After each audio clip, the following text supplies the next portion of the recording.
For the billions of dollars in electric and natural gas surcharges, Texas consumers must shell out to dig the system out of the financial mess generated by last February's massive failure.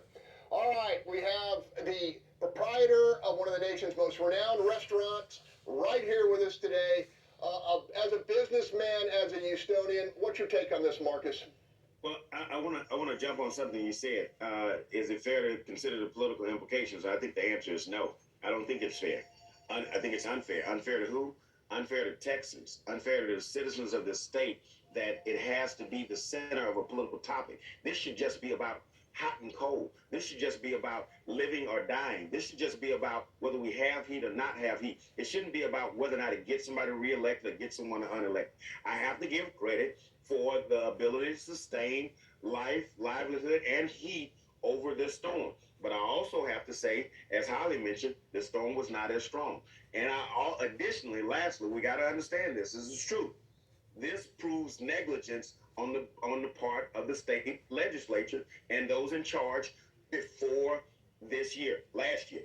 This proves negligence. While we may have gotten through this storm, it proves that we were negligent with the lives of Texans prior to this for the sake of the almighty dollar.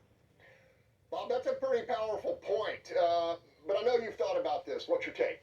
So Marcus is right about the legislature. They had plenty of warning on this in decades past and didn't take action to get that done, and it needs to happen.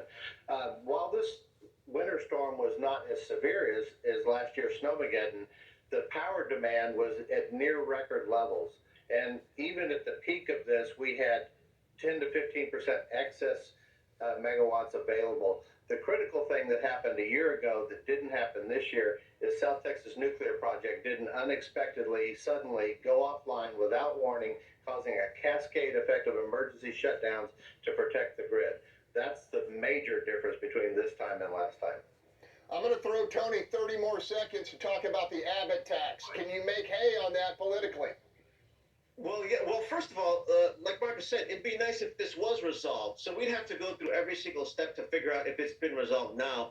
But there's still not just the Abbott tax, but I still have yet to hear the Abbott administration confirm how many deaths occurred during the winter storm under his watch. Regardless of it was all his fault or some of his fault, I'd like to see that administration come clean and say, here's the absolute number. Because I've heard certain reports that put it in the hundreds. I've heard the administration keep that number lower. We still have not litigated or gone over that last debacle. And until we do, the cost of people, cost of life, and if it will happen again, we may think we're okay, but that hasn't been resolved.